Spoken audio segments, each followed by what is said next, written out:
Hello everyone, hope তোমরা সকলে ভালো আছো। ওয়েদার এত সুন্দর না, এখানে কি বলবো, শীতকাল মনেই হচ্ছে না। নতুন বছর পড়লো, আজকে ব্লগটা একটু অন্যরকম করব। অ্যাকচুয়ালি নতুন বছরে ভেবেছিলাম এই ব্লগটা বানাবো, তাও তো কয়েকটা দিন হয়েই গেল। এই ওই ওই ওই করতে করতে আর ব্লগটা বানানো হচ্ছিল না। তো এত সুন্দর ওয়েদার, ভাবলাম একটু হাঁটতে হাঁটতেই সন্ধ্যাবেলাটা তোমাদের সাথে কিছু জিনিস শেয়ার করে দিই ব্লগের থ্রুতে। কটা দিন আবার গরমই পড়েছে বলতে পারো, 19-20 ডিগ্রি সেলসিয়াসে বাইরে। দেখো এখনও ক্রিসমাস লাইট লাগিয়ে রেখেছে কিছু বাড়ি। আমরা তো যাই হোক তুলে দিলাম, না তো দিনের পর দিন থেকেই যায় আর কি।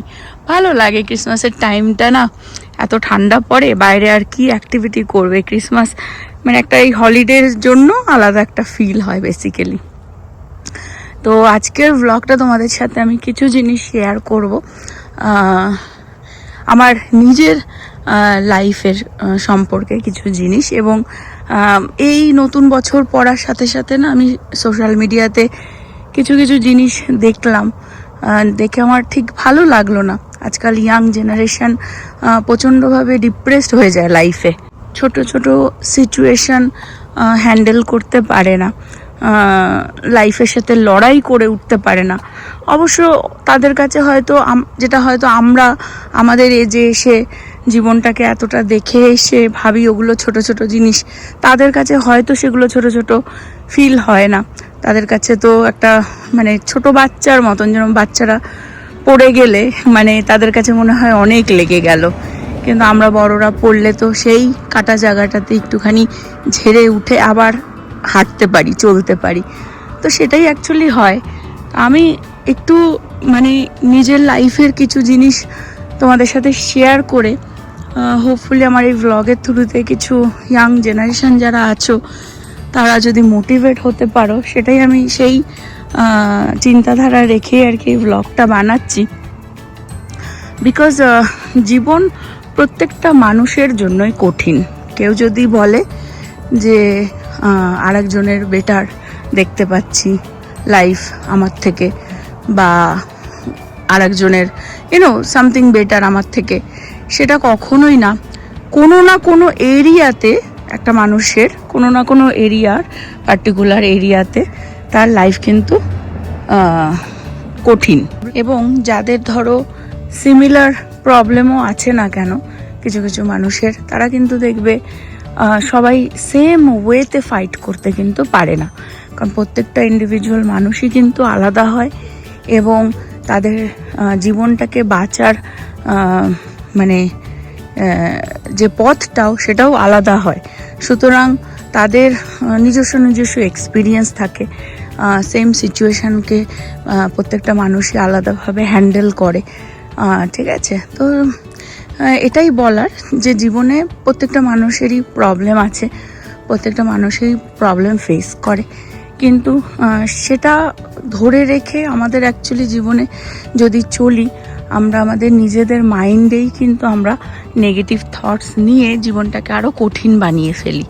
তো সেই জায়গাটাকে অ্যাকচুয়ালি হেরে যেতে নেই, ফাইট করে এগিয়ে চলতে হয়। আমি আমার প্রথমে লাইফ স্টোরিটাকে আগে তোমাদের সাথে শেয়ার করি। অনেকেই জানো, অনেকেই আমাকে বহু দিন ধরে আমাদের ব্লগ দেখছো, হেয়ার অ্যান্ড দেয়ার আমি টুকটাক শেয়ার করেছি। সব সময় হয়তো শেয়ার করা হয় না, সব সময় হয়তো বলি না, বিকজ অনেকের মাথায় অনেক রকমের প্রশ্ন থাকে এবং মানুষ কিন্তু ইউজুয়ালি দেখবে অনেক মানুষ আছে নেগেটিভ জিনিসটাকে আগে তুলে ধরে, এবং আমার জন্য আরও অন্য কারোর ওপরে আঙুল উঠুক সেটা আমি চাই না। সেই রিজনেই আমি হয়তো সবসময় শেয়ার করি না। বাট আমার শেয়ার করতে কোনো অসুবিধে নেই। আমার পার্সোনাল লাইফেও বন্ধুবান্ধব কখনোই কোনো লাইফের প্রবলেমে পড়লে যদি তারা আমার লাইফ স্টোরিটাকে জেনে তাদের নিজেদের স্ট্রেংথ আনে বা মোটিভেট হয়, আমার সেটা সবসময় ভালো লাগে। আর সেই কারণেই আমি, যারা তোমরা পজিটিভ মানুষগুলো রয়েছে আমার ব্লগ দেখো, সেটা তো বোঝা যায় যে প্রচুর মানুষ তোমরা সাপোর্ট করো, তাদের জন্যই আমি এই মাঝে মধ্যে হয়তো একটু আধটু ব্রিং আপ করি। তো আমার অ্যাকচুয়ালি অনেক অল্প বয়সে বিয়ে হয়ে গেছিলো। তো এখন সেটাই এখানে প্রশ্ন আসবে, কেন দিয়েছিল বিয়ে, কি বৃত্তান্ত, তাই না?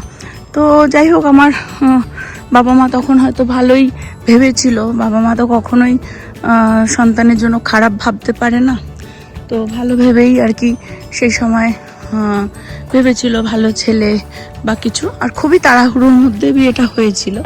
আমার বাবা কিন্তু গভর্নমেন্টে জব করতেন, উনি ফায়ার ব্রিগেডে ছিলেন। আমরা 2 বোন, আমার বোন আমার থেকে 5 বছরের ছোট। তো আমরা পড়াশোনায় করছিলাম ভালোই আর কি। আমাদের ফ্যামিলি, দাদু ঠাকুমা, বাবা মা, আমি বোন।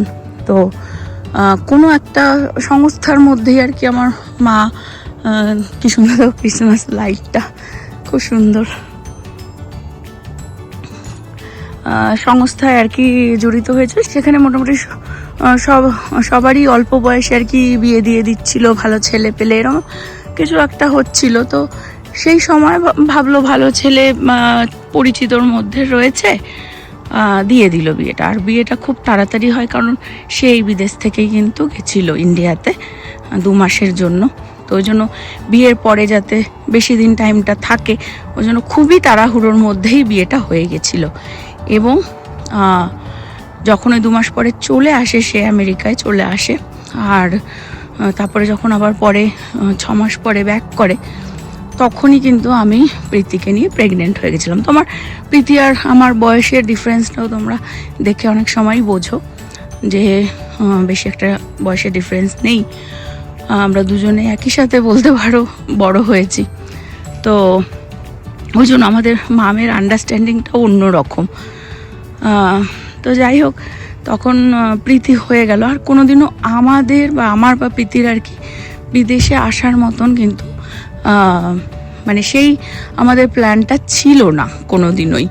তো কিছু একটা ঘটনা ঘটেছিল, যার জন্যই আমাদেরকে তখন ভিসা অ্যাপ্লাই করে আনা হয়েছিল।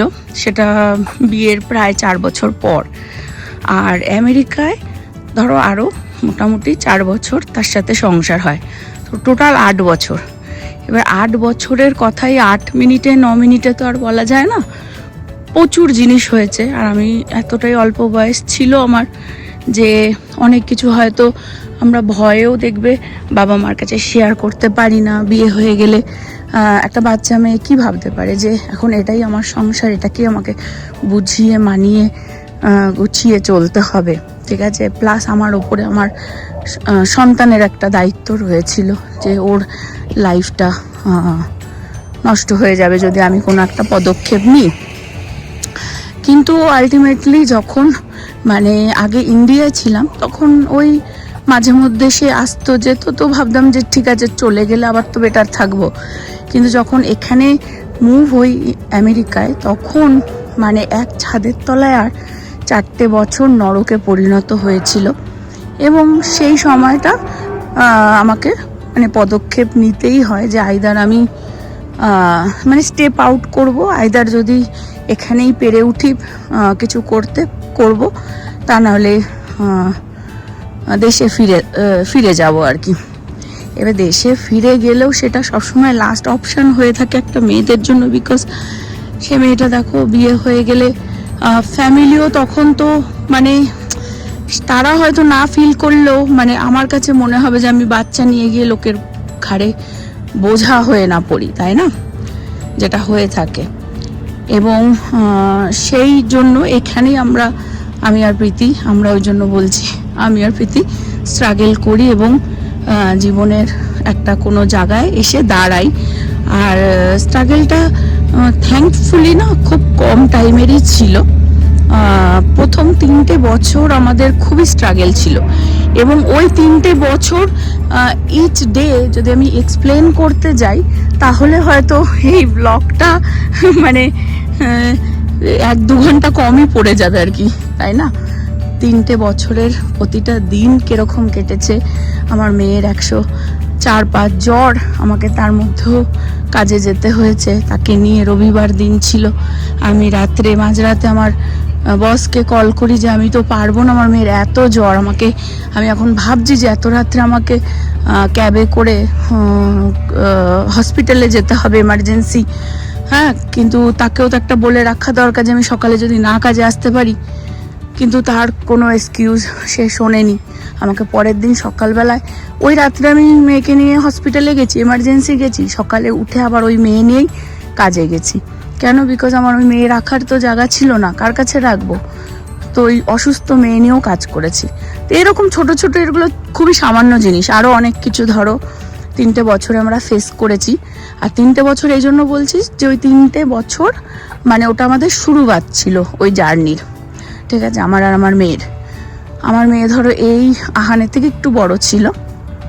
তো সেই সময় মানে ও তো তাহলে ওরও তো সেই বোধ বুদ্ধিটা হয়নি না, কিন্তু ওকে সেই জিনিসগুলো সেই সময় করে নিতে হয়েছে। মানে খুবই কম সময়ের মধ্যে তাকে ইন্ডিপেন্ডেন্ট ম্যাচিওর হয়ে উঠতে হয়েছে, ঠিক আছে? তো সেই সময়টা 3 বছরের আর কি ছিল। তারপরে আস্তে আস্তে বন্ধু বান্ধব হয়, হেল্প হয়, প্রচুর মানুষের হেল্প আমি পেয়েছি, গাড়ি হয়, ঠিক আছে? নিজের ইন্ডিপেন্ডেন্টলি গিয়ে বাজার ঘাট করা, ঠিক আছে?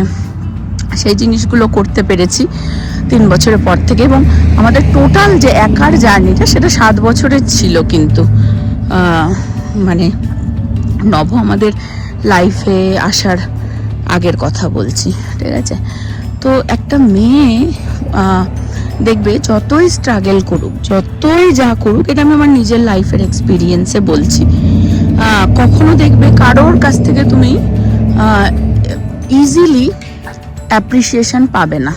একটা যখন মানে আমি ধরো সিম্পলি তোমাদের সাথে বলি, আমার যে জার্নিটা, একটা 7টা বছরের সিঙ্গেল মাদার যাকে বলে, অ্যাকচুয়াল সিঙ্গেল মাদার, বিদেশে, যেখানে না তো কোনো বন্ধু বান্ধব, না তো কোনো চেনা জানা, না তো কোনো ফ্যামিলি, কেউ নেই, ঠিক আছে? আমার নিজের বয়সটাও অনেকটাই কম ছিল, আমি আর্লি 20-তে ছিলাম।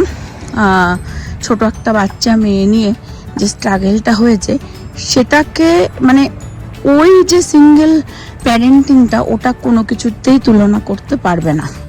তো অ্যাকচুয়াল যে মানে সিঙ্গেল প্যারেন্টিং, সেটাই হয়েছে সেই 7টা বছরে, ঠিক আছে? কিন্তু যখন নভ এসেছে, অ্যাকচুয়ালি আমরা তখন জীবনের মানে আমি আর প্রীতি একটা খুবই ভালো জায়গায় ছিলাম। আমার ইনকাম যথেষ্ট বেটার ছিল। অত বছরে আমার একটা ক্লায়েন্টেল হয়ে গেছিল। তোমরা অনেকে যারা জানো যে আমি বিউটি ইন্ডাস্ট্রিতে আছি। তো ভালো ইনকাম ছিল, ভালো স্টেবিলিটি ছিল লাইফে, এবং আমি সিটিজেনশিপও ইভেন পেয়ে গেছিলাম নভ আসার আগে। তো সেগুলোও তো জার্নি ছিল, মানে গ্রিন কার্ড পাওয়া, সিটিজেনশিপ পাওয়া। কারণ আমার ভিসাটা অন্য ভিসায় আমি এসেছিলাম, নর্মাল ইমিগ্র্যান্ট ভিসাতে আসিনি। যেহেতু যেমনটা বললাম, আসার কোনো প্ল্যান ছিল না, লাস্ট মুহূর্তে আসার ছিল। তো ওটা K3 K4 ভিসা ছিল। তো এখানে আসার পরে আমাকে 3-4 বছর যেহেতু থেকে গেছিলাম, তারপরে গিয়ে আমি গ্রিন কার্ড অ্যাপ্লাই করেছিলাম এবং গ্রিন কার্ড পাওয়া। সংক্ষেপে এতগুলো কথা বলার রিজনটা এটাই যে যে স্ট্রাগলটা ধরো আমাদের হয়েছে, আমার প্রীতির, ঠিক আছে? ও তো বাচ্চা মানুষ ছিল, ওর কাছেও সেটা অনেকটাই স্ট্রাগল ছিল। অনেক টাইমে যেখানে ওর মায়ের দরকার ছিল, ওর হয়তো ওর মা বিজি ছিল, 13-14 ঘন্টা জবে থাকতে হয়েছিল, সেই টাইমটা হয়তো দিতে পারিনি। অনেক কিছুই ও ইন্ডিপেন্ডেন্টলি নিজে করে নিয়েছে, ঠিক আছে?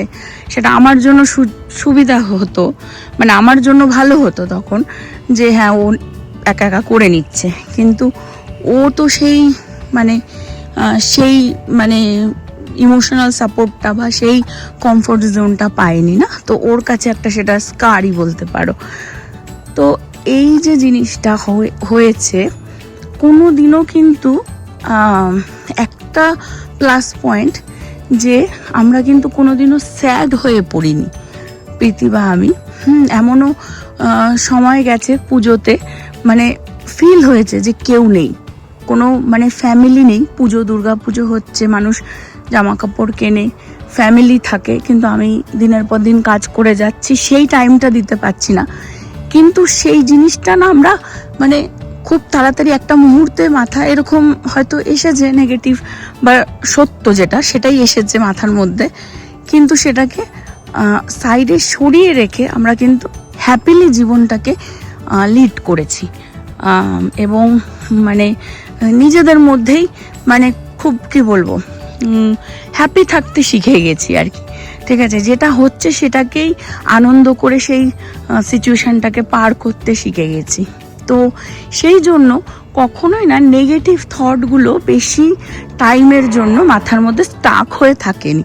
আর সেটাই প্লাস পয়েন্ট যে জীবনে কখনো স্যাড হয়ে পড়িনি এবং কোনো জিনিসটাকেই কোনো সিচুয়েশানগুলোকেই লাইফের রিগ্রেট করি না।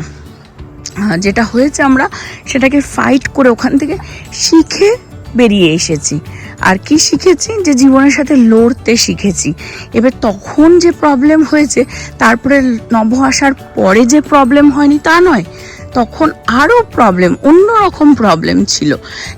তার কারণ হচ্ছে নভর সাথে আমার যখন রিলেশন হয়েছে তখন ও কিন্তু একটা মানে কলেজ স্টুডেন্ট ছিল।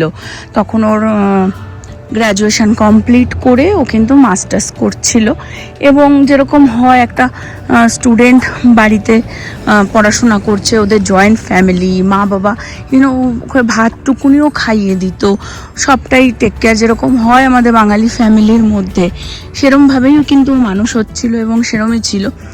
আর এদিকে আমার কিন্তু তখন মানে আমি তখন আমার গুড ইনকাম, নিজের স্টেবিলিটি লাইফে, এখানে কেউ কিচ্ছু বলার নেই।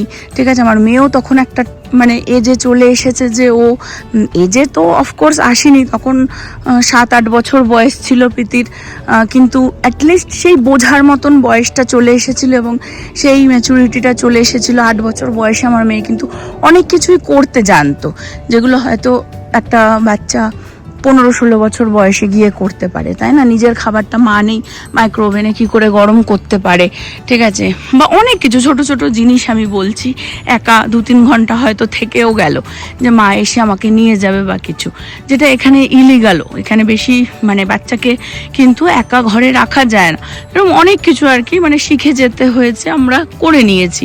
ঠিক আছে, আন্ডারস্ট্যান্ডিং করে আমাদের হয়ে গেছে। তো আমাদের লাইফটা ধরো সেরকম ছিল। এবার সেই সময় নভকে কিন্তু শুধু একটাই জিনিস দেখেছিলাম, সেটা হচ্ছে he is a good person. ওর যে কাইন্ডনেস সেইটুকুনি কিন্তু ওর সাথে আমার যখন পরিচয় হয় তখন সেইটুকুনি দেখেই কিন্তু ও আমাদের লাইফ এন্ট্রি করেছিল বা আমরা ওকে আমাদের লাইফে, আমাদের এই ছোট্ট লাইফটাতে ওর জায়গাও কিন্তু বানিয়েছিল। এবং ওই কাইন্ডনেস ছাড়া কিন্তু ওই ছেলেটার মধ্যে তখন কিন্তু আর কিছুই দেখতে মানে দেখার মতনও নেই, বিকজ ও তো একটা স্টুডেন্ট, একটা বাবা মার আন্ডারে থাকা একটা ইয়াং ছেলে, তাই না? তো এমন না যে আমি এটা দেখবো যে ওকে একজন চাকরি করা ভালো ইনকাম করা একটা ব্যক্তি যে এসে আমাদেরকে টেক কেয়ার করে নেবে, তাই না? সেরকম ছিল না সিচুয়েশন। এবং ওর সাথে আমার বন্ধুত্বই ছিল, বন্ধুত্বর থ্রুতেই কিন্তু আমাদের রিলেশনটা এগোয়। এবং যাই হোক, নভকে এখানে নিয়ে আসি এবং আমরা একসাথে তারপরে জার্নিটা শুরু করি। এবং যখন আমরা একসাথেও আসার পরে জার্নিটা শুরু করেছি তখনও কিন্তু আমাদের স্ট্রাগলটা অনেকটাই ছিল। তার কারণ ও জব আসার পরেই অন্য স্টেটে পেয়ে যায় এবং আমাদেরকে ওখানে মানে আমি যেই জিনিসটা গড়েছি বা যেই জায়গাটা গড়ে তুলেছিলাম সেই সম্পূর্ণটাই কিন্তু আমি ওর জন্য ছেড়ে, নট অনলি আমি, আমার মেয়েও ছেড়ে আমরা কিন্তু ওর সাথে সেই স্টেটটাতে, অন্য স্টেটে মুভ হয়ে আবার নতুন করে কিন্তু আমরা জীবনটাকে শুরু করি। ঠিক আছে, আবার জিরো থেকে শুরু করি। এবং সেই সময় যেহেতু আমি সব কিছু আমার ছেড়ে, যেই জায়গাটা তৈরি করেছিলাম ছেড়ে গেছি, এবং নভরও তখন নতুন জব, তখন ওই স্টেটের লিভিং কস্টও অনেক বেশি ছিল। তো সেখানে কিন্তু আমাদের আবার অনেক ফাইন্যান্সিয়ালিও প্রচুর স্ট্রাগল হয়েছে। কিন্তু ওই যে বললাম আর্লিয়ার যে এই জিনিসটা খুব অল্প বয়সে শিখে গেছি যে দুঃখের সময়ও কি করে হাসি মুখে ওই টাইমটাকে পাস করে যেতে হয়। সেটাই কিন্তু অ্যাকচুয়ালি কি লাইফে চলার, তো তোমাকে প্রবলেমের টাইমটাকেও হাসি মজা করে এনজয় করে লাইফটাকে এগিয়ে চলতে হবে।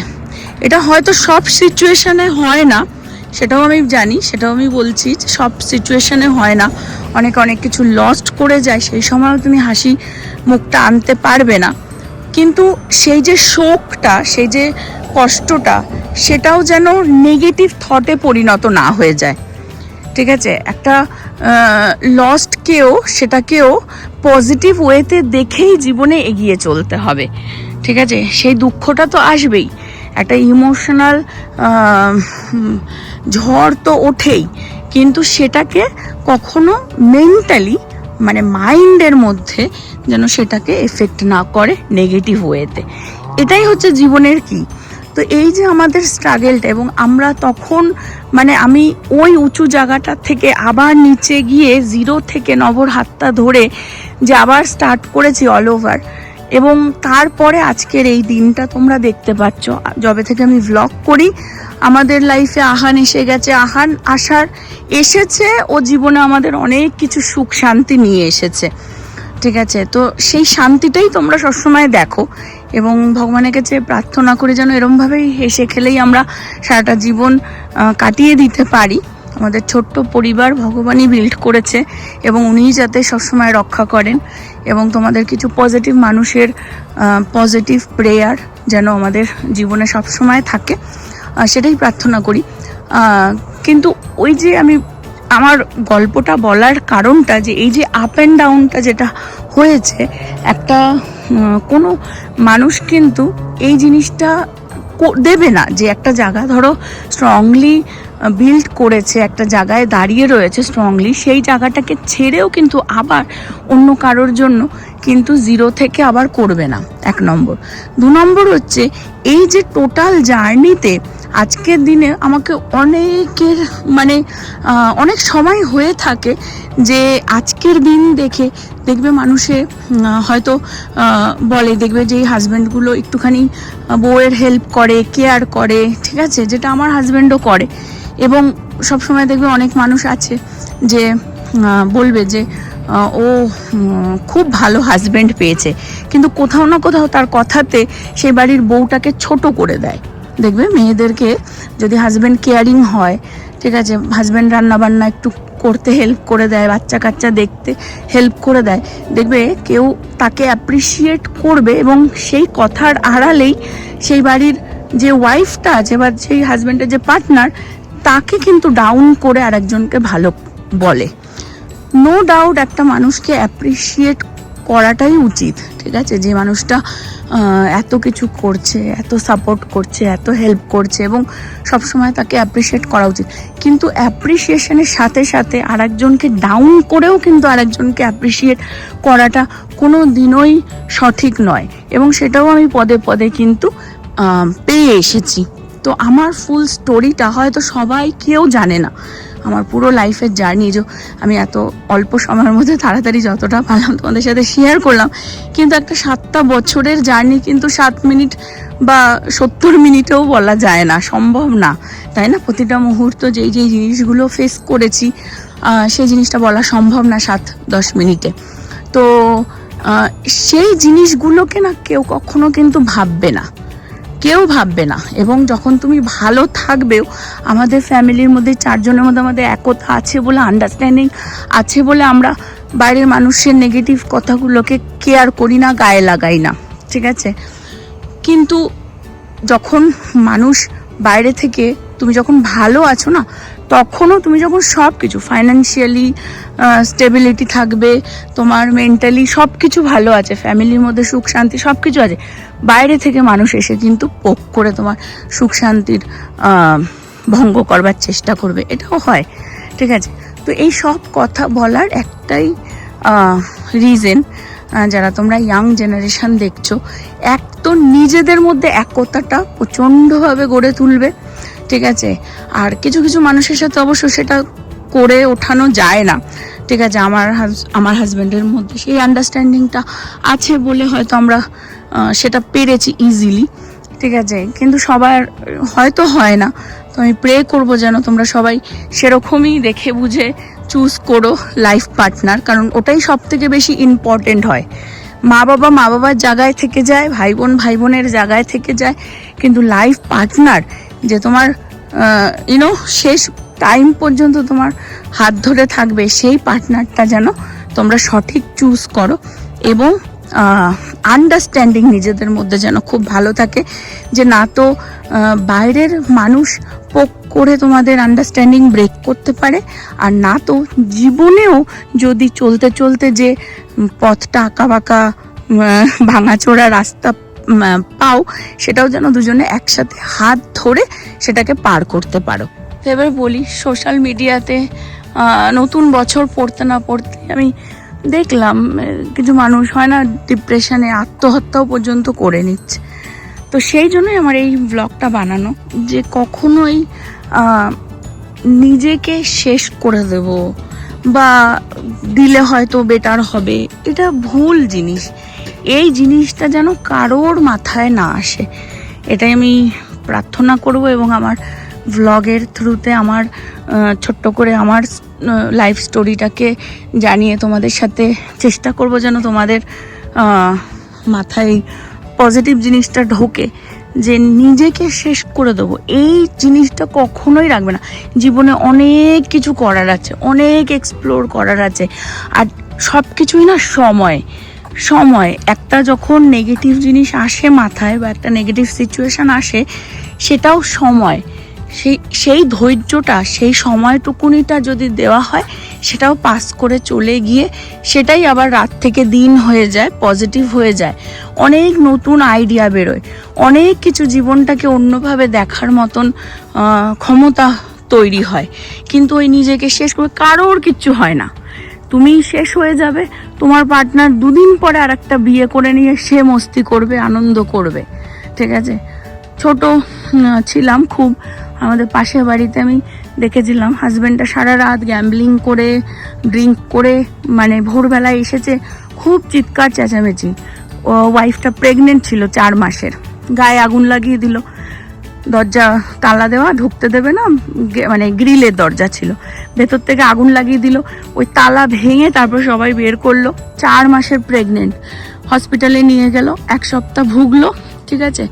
পাড়া প্রতিবেশী মোটামুটি হেল্প করেছে বলে কোনো পুলিশ কেসও হলো না, দেশে তো জানোই এমনিতেই হয় না, ঠিক আছে। মেয়েটা মরে গেল, বাচ্চা নিয়ে মারা গেল। ছেলেটা 1 বছরও হয়নি আবার বিয়ে করে সুন্দর সংসার করছে। এবং ওই গ্যাম্বলিং করা, ওই ড্রিঙ্ক করে আসা হয়তো আর করছে না, ওয়াইফকে টেক কেয়ার করছে। মানে তুমি উল্টে নিজে মরে গিয়ে ওকে শিক্ষা দিয়ে আরেকজনের মানে সংসার গড়ে তুলে দিয়ে চলে গেলে, কিন্তু তোমাকে কিন্তু কেউ মনে করে রাখবে না। সুতরাং নিজের পায়ে দাঁড়াতে হবে, নিজের পায়ের তলার মাটিটাকে শক্ত রাখতে হবে, নিজের স্টেবিলিটিটাকে রেখে নিজেকে, যে যাই চলে আসুক, নিজের ভিউটাকে ক্লিয়ার রাখতে হবে সামনে, যে আমি সামনে যেটা তাকাচ্ছি, যেটা দেখছি, আমার জন্য কতটা পজিটিভ সেটা, ঠিক আছে। আর নিজেকে ঠিক রেখে তারপরে বাকি সব কিছু করো। কিন্তু নিজেকে শেষ করে দেবো, নিজেকে ক্ষতি করব, কারোর কিচ্ছু যাবে আসবে না। তো ইয়াং জেনারেশন যারা রয়েছে, খুব মানে আজকাল দেখবে কিছু হলেই মানে খুব ডিপ্রেশনে পড়ে যায়, খুব ইমোশনাল হয়ে যায়, ঠিক আছে। তো এই জন্যই আমি এটাই আর কি বলার, যে জীবনে অনেক কিছু দেখেছি এই অল্প বয়সে, জীবনে প্রচুর জিনিস দেখা, কিন্তু নিজেকে শেষ করে দেবো ওই জিনিস আমার, না তো নিজে শেষ করবো, না তো আরেকজনকে শেষ করবো, ওইসব কিছুতেই রিভেঞ্জও ইজ আ ওয়ার্স্ট থিং। যতক্ষণ ওই রিভেঞ্জ নেব, অনেকের মাথায় চলে আসে যে আমি আরেকজনকে শেষ করে দেবো, ওই টাইমটাই ওয়েস্ট করো না। টাইম ওয়েস্ট করো নিজের গ্রোথে টাইম ওয়েস্ট করো। কাউকে আজ পর্যন্ত আমি কৈফিয়ত দিতে যাইনি আমার লাইফের, প্রত্যেকটা মানুষ এসে আমাকে জিজ্ঞাসা করেছে, আমি কিন্তু কাউকে কৈফিয়ত দিইনি। আমি খুব বিজি হয়ে গেছিলাম নিজেকে বিল্ড করতে, আর সেই জন্যই আজকের দিনে যেখানে আছি সেখানে আছি। তো এইটুকুনি বলার। তো মেনলি আমার যেটা বলার, কিছু মানুষ এরকমও আছে দেখবে যে আরেকজনের লাইফ দেখে ভাবে ওর লাইফ বেটার আমার থেকে। ভেবো না, প্রত্যেকটা মানুষই কিছু না কিছু সাফার করছে, সবার সব কিছুও যদি ভালো থাকে, যেটা বললাম যে তোমার ফ্যামিলিতেও একতা রয়েছে, পাশ থেকে এসে একজন এমন কমেন্ট করে দেবে বা এমনভাবে তোমাকে ডাউন করে দেবে, হ্যাঁ তোমার ফ্যামিলির হয়তো তোমার হাজব্যান্ডকেই ভালো বলে তোমাকে ডাউন করে দেবে, যে মহিলা বেকার, হাজব্যান্ড ভালো করে নিজেদের মধ্যে অশান্তি পাকিয়ে দেবে, কিন্তু কোনো জিনিসই যেন এই মাথার মধ্যে না ঢোকে। জীবনটাকে নিজের মতন করে বাঁচতে শেখো, এই জায়গাটাকে স্ট্রং করতে হবে, হার্ট হৃদয় অটোমেটিক স্ট্রং হয়ে যাবে, ঠিক আছে? তো জীবনে তোমাকে এটা শুধু ভাবতে হবে যে তুমি কোনটাতে ভালো থাকবে। আচ্ছা, অনেকে কিন্তু আবার দেখবে নিজের ভালোটা করবার জন্য কারোর সাথে চালাকি করে, কারোর ক্ষতি করে নিজের ভালোটা করতে চেষ্টা করে। সেরকম স্বার্থপর হওয়ারও মানে দরকার নেই, উচিতও না। কারোর ক্ষতি করে আমার নিজের ভালোটা কখনোই আমি করতে পারি না, কারণ ভগবান সব দেখছেন। তো ওই জন্য কারোর ক্ষতি না করে, কারোর সাথে চালাকি না করে নিজের ভালোটা ভাবাটা, এটা স্বার্থপরতা আমি নয়। আর সেটা ভেবেই এগিয়ে চলো, জাস্ট হোপফুল থাকবার চেষ্টা করবে, পজিটিভ থাকবার চেষ্টা করবে। তো হোপ তোমরা আমার আজকের মানে কিছু কথা মনের থেকে মনের কাছে গেলেও তোমাদের আন্ডারস্ট্যান্ড করলে। আর যদি কারোর কোনো সময় কোনো কিছু প্রশ্ন থাকে আমার লাইফ সম্পর্কেও, পার্টিকুলার কোনো প্রশ্ন থাকে, আমি অবশ্যই অ্যান্সার করব। আজকের ব্লগটা এই পর্যন্ত রাখছি। হোপ তোমরা সকলে ভালো থাকবে, সুস্থ থাকবে, হ্যাপি থাকবে। আবার আগামী ব্লগে দেখা হবে। Bye bye.